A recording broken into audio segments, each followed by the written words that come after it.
Hi. How you doing? What's going on? Welcome to Daily Fuel. Welcome to the replay. My name is Bobby. I am the host of this group. And by the way, I got no sleep last night, so I feel a little loopy today. That's kind of funny. Anyway, welcome to the replay. If you're watching in the replay, do me a favor and let me know that you're in the replay. You can say, hi, I'm here in the replay. Or you can put a hashtag like hashtag replay or make one up. And if you're joining live like Mikey, you can say, hey, Bobby, like Mikey. Hey, Mikey, how you doing? And Ray's here. Hi, can't miss 2 in a row. Good. And so if you're joining live, then start commenting, and here's how that works. I'm going to go through my spiel, and I ignore the comments, and then I come back and I read the comments. It's pretty straightforward. And, I have been getting through these faster and faster. Yesterday I got through it in a minute too. April is today. What does that mean? Today is April? It's been April. Anyway, hi Robin. How are you? You're live today. And Robin's giving me, April is today. Oh, duckies. I see. That's today's symbol from Robin. Great. Perfect. And, okay. So we're going to start in just about 30 seconds. I felt like I had something to say. I can't remember what it is. Usually these things take me longer to get through. And for some reason, the past 2 days, I've been getting through them so fast. So, all right, let's just get started.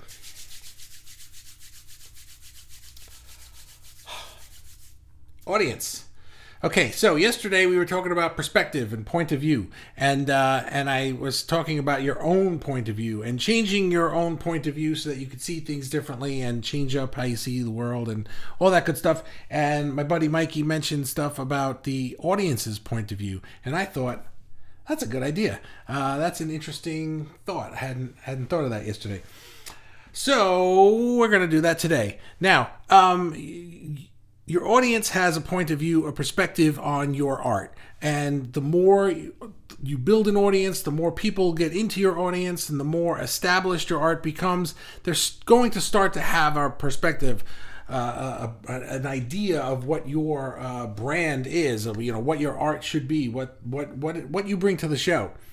So I just want to kind of emphasize, I have 3 things today as usual, but I just want to emphasize that none of these mean that I think that you're supposed to dilute your own authentic desires and art. As we progress, as we evolve as artists, we tend to change. We tend to want to try different things. We tend to want to go in a different direction. Or, it's like if you think of musicians, it's like they make an album, and when they make another album, they don't make the same album again. They make a different album, and sometimes people like one album more than they like another album, but it's like, I made that album already, and now I toured on it, and now I'm doing this thing. So your audience is going to have to understand that about you, and so I'm going to say these things with the caveat that you are not supposed to think to change yourself to fit your audience, but rather bring your audience along for the ride. So sorry, my contact lens is bugging me. So let's think of it that way, okay? So number 1 is to meet them where they are. So whenever you're creating stuff, you always want to remember where your audience is in relation to the world, not geographically, so to speak, but in terms of, if you're posting it on social media, are you posting it on the accounts that they are at? If people who are into your kind of thing are all on Instagram, but you have to use Twitter, well, maybe think about using Instagram, because that's where your audience is. So, you may say, well, this particular thing is part of my brand, it's part of my art. In that case, you want to find people there. I decided to use Facebook because I like Facebook and I'm good at Facebook and I like Facebook groups. So, and plus I know there's billions of people on Facebook, so I knew it wasn't going to be hard to find artists on Facebook. So, but I could have just as easily said, I'm going to make a video series, Daily Fuel, and I'm going to put it on YouTube, and I could have found artists there. Or I could have done some kind of Instagram thing myself and done it there. So, for me, I had options as to where to go, but you have to think about where are the best places for you to meet the people where they are. And also to present your art. If you're creating these amazing canvases, then maybe maybe little square images on Instagram aren't the way to go. Maybe you want to entice them on social media and bring them somewhere else so that they can see the full majesty of this thing you're creating. This contact lens is driving me nuts. I just want to rip it out of my head. Anyway, sorry about that. So that's number one, is meet them where they are. Think about where they are and how you can make it easiest for them to see your stuff, to hear your stuff, to interact with you. And number two is, now that you found them and you know where they are and you're interacting, listen to them. Ask them questions and make them part of the process and make them part of the show. You know, if you notice, I don't just do everything on a whim here. I run the show here, but I'm constantly asking questions. I'm constantly running polls. I'm constantly taking the temperature of the group to see, where's everybody going? Where does everybody want to go? You know, as long as it stays within the parameters of what I'm building, then I'll take it wherever you guys want to go, you know? So, but that's that leads me to number three, which is give them what they don't know they want. Now, here's the thing. If all you did was ask them what they want, and they tell you, I want this, and so you give them that, and then you ask them again, what do you want? They're going to tell you something that they want based on where you've already been, where they think you can go. But sometimes you might realize, I know what you need. You need this. And you can kind of bring them with you, you know. Think about where you're taking your thing and bring your audience with you. I think about Apple all the time. I'll never forget this because it pissed me off until all of a sudden I realized it was brilliant. When Apple decided not to put floppy disk drives in the new computers one year, all of a sudden the new Macs came out.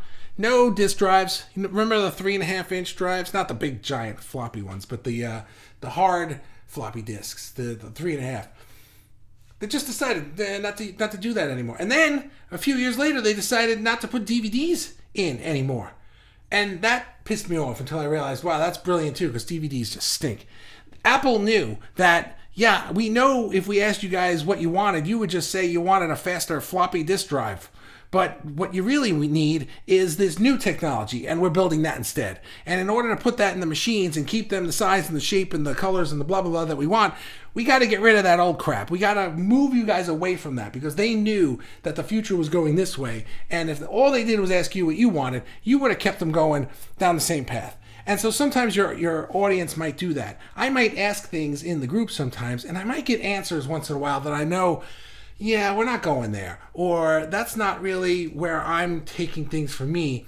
Or it could also be that that's not, I think what you're really asking is this. So be a little open-minded enough to think beyond what they're saying to you that they want, and give them what they actually need, and sometimes what they want but they don't yet know that they want. So there's that. So with all of that, darn it, I forgot to turn on the thing because I see a, what's it called? Anonymous person here. All right, turn that off, and let's go to the comments and see. I see some essays here, so let's see what we got. Mike says hi, Ray says hi, Robin says April, LOL, you always have something to say, Bobby. I do. Crimson is here, I'm late. Hi, how are you? I don't think you're late. This is B. Oh, Bobby D. What's up, man? How you doing? Right, I told you that day to put a B because I knew you were there, but now I don't know who B is. Did you click the eCam link? Whatever. Robin says, hi, Bobby. How you doing? Robin says, the audience always surprises me, especially since my works are mostly abstract. People see all kinds of things in them that I never see until they tell me about it. That happens. And it's so fun to learn what their thoughts are. That's cool. And Ray says, I don't think I've had an audience. Megan has an audience. Well, that's good. There you go. Robin says, and also I found some people who at first never got my art, but after seeing them every day, they've started to get into it and they look forward to see what I come up with next. Excellent. Some who said they don't understand abstract art have found themselves liking what I do and even make comments about how they like the way I put colors together. Okay, so that's really cool. So you're showcasing your thing. You're being authentic to you. You're creating your thing.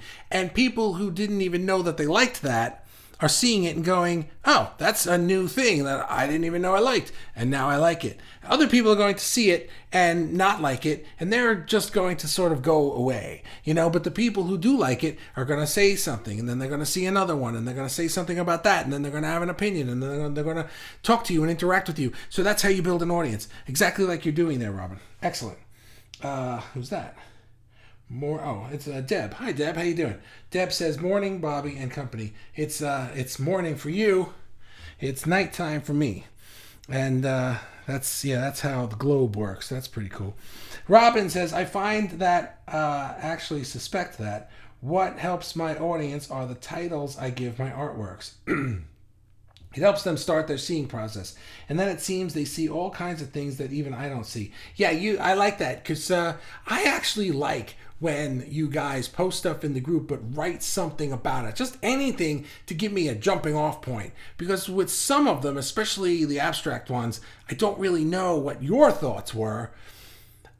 I know what my thoughts are, and I know that as artists, sometimes we create things and we don't want to tell people, this is what this song means. No, you don't want to do that. You want to write a song, you want to make a piece of art, and you want people to see it or hear it and to give it their own meaning. So there's also that part, but you can title it something literally what it is. There's nothing wrong with that. It's your artwork. You could do what you want, but you can also title it or describe it or just give it a descriptive paragraph or something that kind of describes the emotions you were feeling when you created it. And maybe somebody will know, oh, this is supposed to be something that's that expresses sadness or joy or this or that, and then they can kind of go at it with the emotional on the emotional scale that you meant it for, but still find their own meaning in it, see their own things in it, hear their own things in the lyrics, whatever piece of art it is.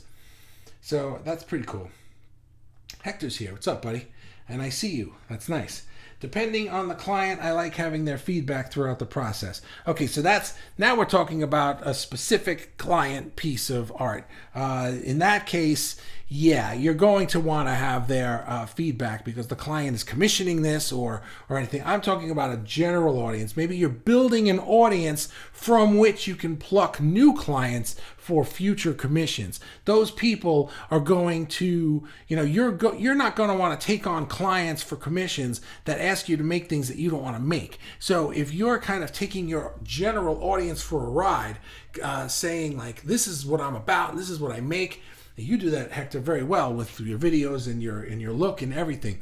Then when they hire you to make something, hopefully, they're not coming out of left field asking you to do something that isn't steampunk or isn't right up your alley. They probably want something that they know that only you can do. So at that point, yeah, then they're not your audience anymore. Then they're your client. Mikey says, when I started writing and performing pre-video, it was more challenging to see what the audience saw. Video changed all that and gave us a whole new perspective of ourselves. Yeah, Mikey is talking about touring and recording music in the 70s and 80s. And back then, we didn't have videos. In the 80s we did, but he was in the 70s. So back then, there weren't videos or even videotapes of your shows and stuff like that. It was hard to know what the audience liked, except for the people right there at your show in the front row, or the ones who came backstage and told you later. And even then, people are going to tell you what they think you want to hear. So yeah, I can understand that it was a little difficult, Mikey. Now, with social media, it's a lot easier to get. Usually, it's hard to get exact information from a small group of people, but when you start to have a large enough audience, you can kind of take the temperature and really get the general average of where the group is going. Robin says, I love the Apple comments you said about them giving us stuff we want even before we know it. Yeah, that's great. Speed keeps getting faster and faster and I can't keep up. I love the innovations, but I need to keep up. Well, that was their point, is that, well, you're not going to keep up unless we force it upon you. So here, Here's a computer without that drive and all those disks you have. I don't know, figure something out. Right? Seriously, if it were up to us, we'd still be putting in those what were those drives called? The SCSI drives with the things you have to screw in the back. Do you remember those? Oh my God. Bleh. That was terrible. Ray, I'm usually surprised. Wait, did I skip any? No. Ray, I'm usually surprised by who my audience is. Sometimes very, and it's me, John. What? I'm usually surprised by who my audience is.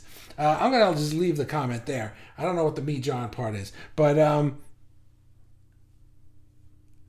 okay, I looked ahead at Ray's next thing to see if there was more about that, but there's not. Okay, I'm usually surprised by who my audience is.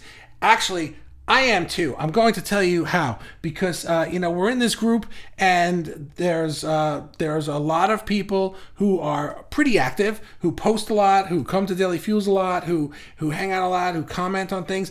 And then all of a sudden, what will happen is somebody will get invited into the group, and I look to see who invited them. And sometimes it's people that I know, and sometimes they're invited by somebody that I don't even know. I was like, who is this person? And I looked them up, and they've been in the group for like 3 months, but they never liked or commented or posted or anything. So there are a lot of people who in Facebook group world, we call them lurkers. They're here and they're paying attention, but they don't interact so much. They don't like or comment or post stuff. So they're just watching, and that's absolutely fine. There's nothing wrong with that. I have no problem with people who do that. So, but that's something that I always have to take into consideration, because I don't always know everybody in my audience. I can't. How can you? Jan is here. What's up, buddy? How you doing? Jan says, Robin Murray, I love that. So much fun what can be found in one's creations. Yeah. Except for Robin's green, I'm an audience. Okay, I'm sorry, Ray. I don't understand what that means. Robin says, yes, I always want to let others see what they want to see. And I always validate it because to me, it's valid as well. Yeah. Okay, so, yeah, okay, I don't need to explain that. I'm very new at commissions. I kind of feel sheepish for some weird reason. Still, Robin, I'm flattered but also feel humbled and not used to feeling worthy yet. Weird feeling. I start to feel pressure because it's not just art for me, but art for someone else. Okay, let me just reiterate one more time. When I'm talking about audience and creating things for them or creating something for them that they didn't even know that they wanted, I'm talking about your general audience when you're creating pieces to sort of entice people into your world. Like, hey, here's what I'm about. I made this, I made this, I made this, I made this, right? And you want to create things like that, the things that you create for you. You want to create things that they like, but also you want to create things that are going to attract the people that like the thing that you want to make. When you get a client who says, hey, I'm in that group now of people who like your stuff, and I would like you to make this thing for me, then you want to make the thing they actually ask for. A client says, I want you to make this thing, and I want it pink, and I want it blue, and I want it this, and I want it that, and I want it this big, and I want it in this frame. Give it to them. Don't say, I think you really want this. They won't pay you. So I'm talking in general. But yeah, you should not feel sheepish for getting commissions. Artists provide great. This should be another Daily Fuel. The value that we create and why we deserve to get commissions and get paid for the things that we do. That's coming. Hector, if it was up to me, we still have pay phones and quarters. That's great. Megan equals me, John. Oh, okay. All right. I did not know that, but thank you for clarifying that. Robin, sorry. Ray, yes, you are Ray. And I never know which type of green audience you are every time, whether it's a yuck or a rare up. Okay, I think you guys are having a conversation. I don't know what that means. Perhaps a Daily Fuel about commissions. Yeah, something about sales. We're getting there. Trust me.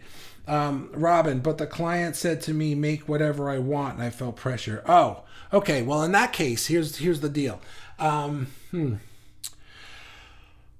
All right. When I would do websites for people, right, they would say to me sometimes, just make me something good. I don't know what I want. Just make me something good. So here's what I would do, because the last thing I want to do is spend time on something and have them go, oh, I didn't know it was gonna be that. You especially for you, you're creating a piece of art.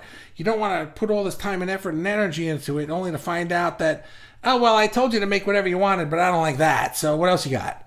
I don't got anything else. I made this. This is the thing, So I would always ask a lot of questions first. And this is just going to take time and experience. But I've learned when it comes to websites to ask questions like, well, what websites do you like? And what do you like about them? Show me 3 or 4 websites that you've seen that you like and tell me what you like about them, so that I can make you something. And then what I'd actually do is I'd sometimes design it and show them like thumbnails and stuff, or I design it even with words, and just to let them know, like, what if it had this and that and that and this, and they get excited about that, and then I give them exactly that, so that there weren't any surprises. I don't like surprising a client, because they might love it, and that's great. They might not, and that's not great, because then you're stuck fixing it or redoing it or something, and that's just a ball of wax. You don't need that. So figure out how to get more answers out of them before you just do what you want, because chances are they're gonna like it, but there's also a good chance that they're not, and you don't want that, because they love my stuff. Yeah. Megan is the dragon, and that audience is grand. Excellent. Ray, I've done so many dragons on things because people said do what you like. Right? There you go. All right. Well, wait a minute. I see. Oh, Karina is watching with you. I thought this was a comment that I missed.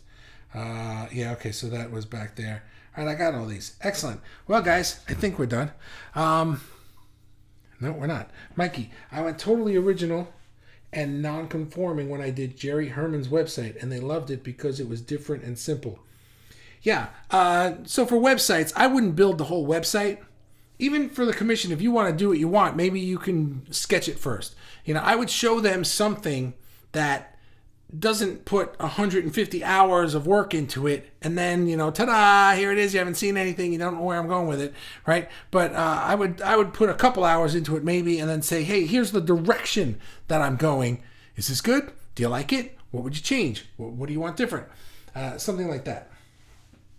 Robin, I'm thinking of doing a small series that I like anyway, so they can choose from. So just in case, I'll just keep them for myself. Oh, okay. In that case, do what you want.